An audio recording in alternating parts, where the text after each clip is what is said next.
Bonjour et bienvenue à nouveau sur le canal. En commençant notre voyage en Pologne, nous avons d'abord visité Bydgoszcz, une jolie ville entourée de canaux, et peu connue des touristes internationaux.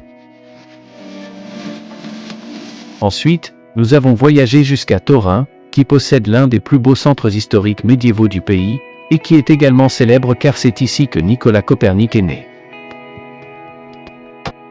Et si vous aimez notre vidéo, n'oubliez pas de nous donner like, de vous abonner et d'activer les notifications afin que vous sachiez quand nous avons téléchargé une nouvelle vidéo.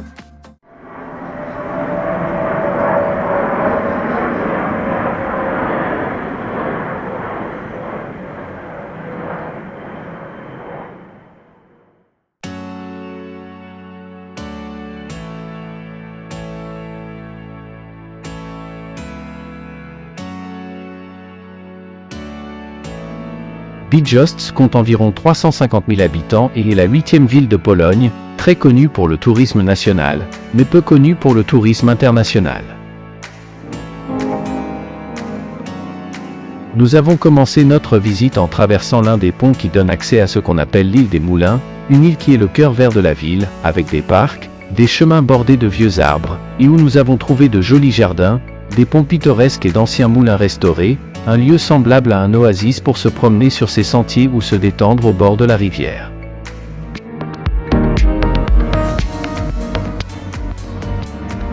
Le bâtiment qui se distingue le plus sur l'île est une grande structure en briques construite au XIXe siècle, qui était une importante installation industrielle reconvertie en centre culturel, où se tiennent des conférences, des concerts, des expositions et des festivals.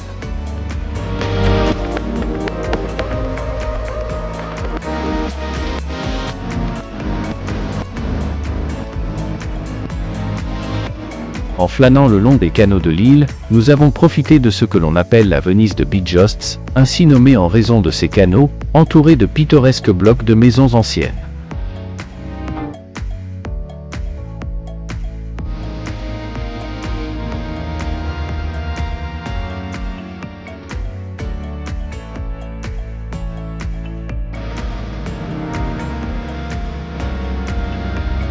En complétant l'offre de l'île, nous trouvons plusieurs musées, comme le Centre européen de la monnaie, avec une exposition de pièces de monnaie et de bijoux, le musée du district, avec une exposition archéologique, ou le musée régional, qui est installé dans ce qu'on appelle le grenier blanche, construit au XVIIIe siècle lors du développement du complexe industriel de l'île.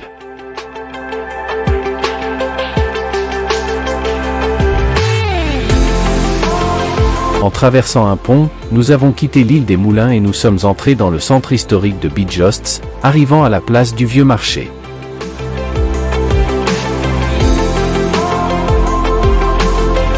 Dans cette grande place, entourée de restaurants de toutes sortes, nous trouvons l'hôtel de ville, construit dans le style baroque au XVIIe siècle, qui fut à l'origine un collège jésuite. Sur la place, nous trouvons également la bibliothèque publique, devant laquelle se dresse une curieuse statue d'enfant jouant avec un oie, et à une des extrémités de la place, se trouve ce qu'on appelle le monument à la lutte et aux martyrs, une grande statue de 7,5 mètres de haut, qui représente la lutte des habitants de la ville contre le génocide qu'ils ont subi pendant la Seconde Guerre mondiale. Nous sommes sortis de la place et avons passé à côté du marché, ouvert en 1906, avec une belle entrée où se distingue le blason de la ville. Dans la même rue, nous trouvons l'église de Saint-André, une église néo-gothique de l'ordre des Jésuites, construite au début du XXe siècle.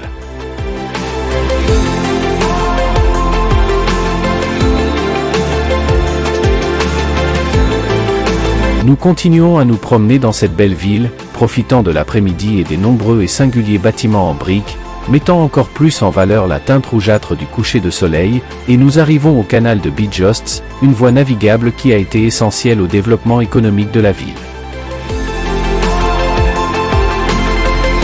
Ce canal, qui mesure environ 26 km de long, connecte les rivières Vistula et Oder à travers ses affluents, et a été construit en seulement 18 mois, entre les années 1773 et 1774, grâce à la main-d'œuvre de 10 000 personnes.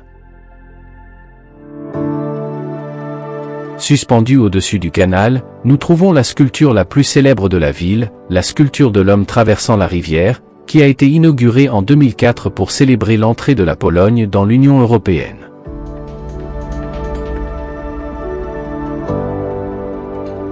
Sur le rivage, en face de la statue, nous avons trouvé 3 jolis greniers datant des 18e et 19e siècles, qui sont l'image la plus représentative de la ville.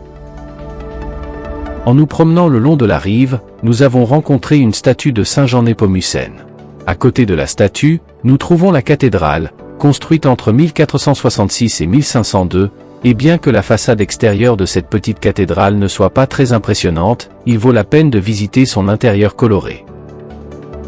À côté de la cathédrale, nous avons terminé notre visite de cette jolie ville, peu connue des touristes étrangers, et que tu devrais sans aucun doute visiter si tu voyages en Pologne.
Toruń compte environ 170 000 habitants et a été fondée au XIIIe siècle par les chevaliers teutoniques.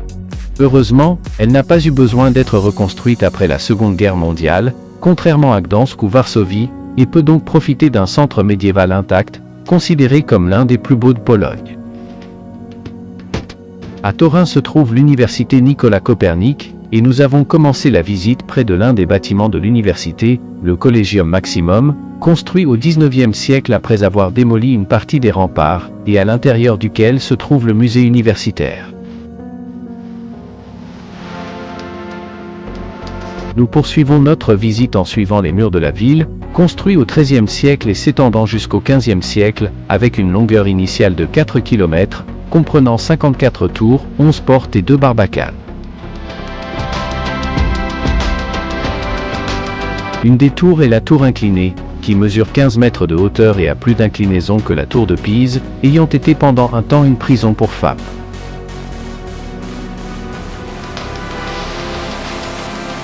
Tout près de la tour, et en suivant les remparts, nous avons trouvé 2 jolis greniers, l'un baroque et l'autre gothique, qui témoignent, sur le plan commercial, de l'importance de Toruń dans l'Antiquité. Autrefois, la ville comptait des centaines de granges, mais aujourd'hui, il en reste une trentaine. Nous continuons à parcourir les remparts où ont survécu 9 tours et 3 portes. La porte du pont, qui menait à un pont en bois traversant la Vistule, la porte du Marin et la porte du monastère, situées à proximité de la tour inclinée et des greniers. Cette porte est également connue sous le nom de porte du Saint-Esprit, et elle a été construite dans le style gothique flamand au cours de la première moitié du XIVe siècle.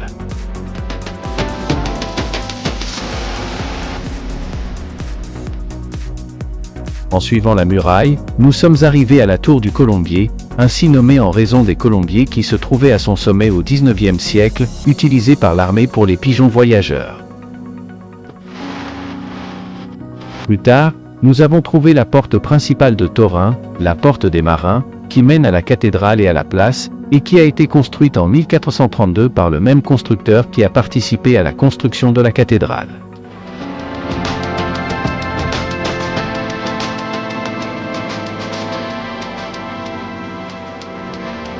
Nous nous dirigeons vers le centre, mais comme à notre habitude, avant d'arriver à la place, nous nous perdons un peu dans les rues de Torin, découvrant dans l'une des rues le musée du pain d'épices. Il y a plus de 600 ans que le gingembre est arrivé à Torin, et depuis lors, ils n'ont cessé de fabriquer du pain d'épices, qui autrefois était un mets réservé aux familles les plus riches, et aujourd'hui est devenu un symbole de la ville. Dans la rue parallèle, nous trouvons le musée de Copernic, où l'astronome est né en 1473. Cette maison gothique marchande abrite un musée qui retrace la vie et le travail de Copernic, et son intérieur est un exemple d'un foyer bourgeois du XVe siècle.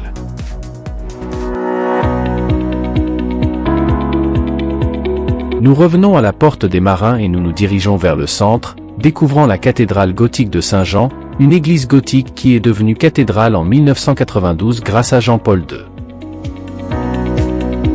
Les travaux de la cathédrale ont commencé au XIIIe siècle et se sont achevés 2 siècles plus tard, c'est pourquoi à l'intérieur, nous pouvons trouver différents styles, bien que le style prédominant soit le gothique.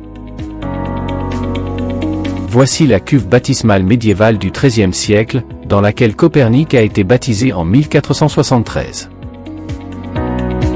Dans la tour de 52 mètres de hauteur, à laquelle on peut accéder, se trouve une grande cloche appelée la tuba Dei ou trompette de Dieu, qui pèse 7 tonnes et demie. Pour la hisser au sommet de la tour, il a fallu construire une rampe d'1 kilomètre de long au-dessus des toits des maisons, étant tirée par des béhufs jusqu'à sa destination.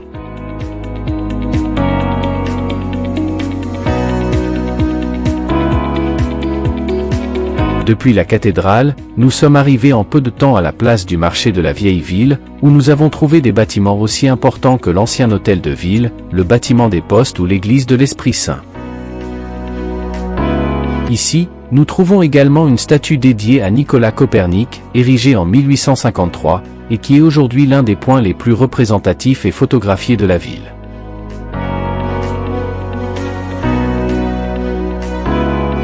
Nous pouvons monter à la tour de l'ancien hôtel de ville, dont les billets s'achètent dans sa cour intérieure, où se trouve également le musée du district de Torin, qui possède différentes collections d'artisanat, d'art gothique et d'objets d'époque.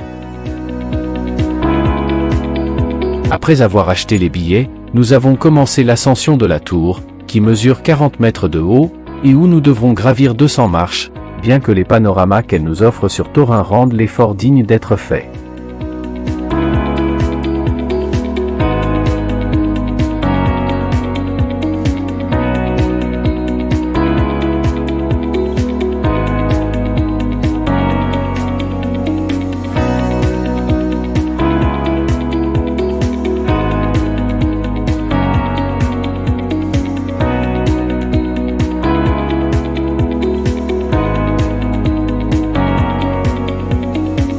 Récupéré de l'effort de la montée, devant l'ancien hôtel de ville, nous trouvons l'église du Saint-Esprit, une église jésuite construite au XVIIIe siècle, où se distingue surtout sa grande tour de 64 mètres de hauteur. Dans la place, nous avons trouvé une curieuse fontaine, une fontaine qui fait référence à la légende d'Iwo, un radeleur qui a sauvé la ville d'une invasion de grenouilles en jouant de son violon, réussissant ainsi à obtenir la main de la fille du maire, qui, désespérée, avait promis sa main à celui qui parviendrait à se débarrasser des grenouilles. Depuis la place, en direction du Collegium Maximum, nous avons rencontré l'arc de César, construit entre 1911 et 1936, par où passait autrefois un tramway. Tout près se trouve le tribunal de district, différent des autres constructions en briques, car il est construit avec une brique de couleur plus claire.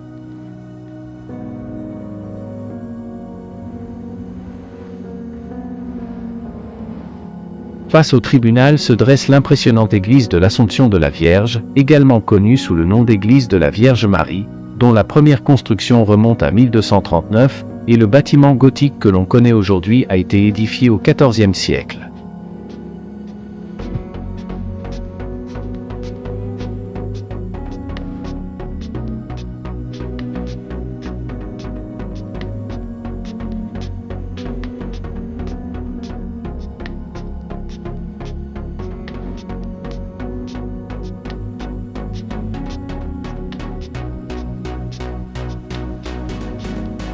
Nous retournons à nouveau à la place du marché de la vieille ville et nous nous dirigeons vers la rue Serroca ou rue Large, l'une des principales rues commerçantes de Torin, entourée de boutiques et de restaurants, qui nous mène jusqu'à la place du marché de la nouvelle ville. La vieille ville est la ville nouvelle de Torin, qui n'est pas si nouvelle non plus, puisqu'elle date également du XIIIe siècle, ont été unifiées en 1454 et jusqu'alors, elles étaient séparées par un mur. Bien qu'elle ne soit pas aussi belle que la place du marché de la vieille ville, elle mérite le détour, avec en son centre une église protestante du XIXe siècle. Près de cette place, nous trouvons un majestueux bâtiment construit dans le style néo-gothique, l'église de Sainte-Catherine, dont la tour de 86 mètres de hauteur est la plus haute de Torin. Édifié à la fin du XIXe siècle, il était à l'origine un temple évangélique, bien qu'il soit actuellement un temple catholique.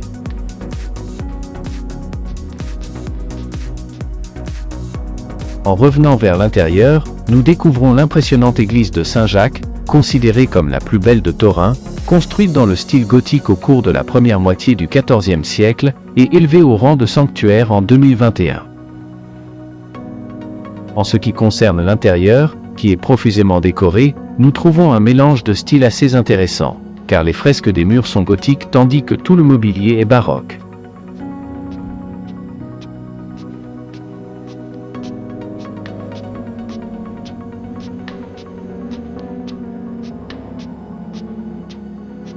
Nous nous apprêtons déjà à terminer la visite de Torin au château, mais avant cela, nous tombons sur un bâtiment curieux en forme d'armoire, qui s'est avéré être un original théâtre de marionnettes.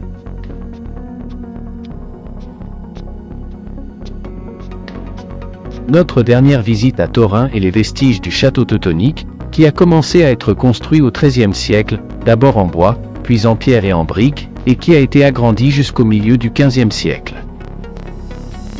Ce château n'a jamais été conquis par des envahisseurs étrangers, et ce sont les propres habitants de Torin en 1454 qui l'ont détruit en se révoltant contre les chevaliers teutoniques. Et comme curiosité, jusqu'aux années 60 du XXe siècle, on ne redécouvrit pas ces restes qui se trouvaient sous une décharge.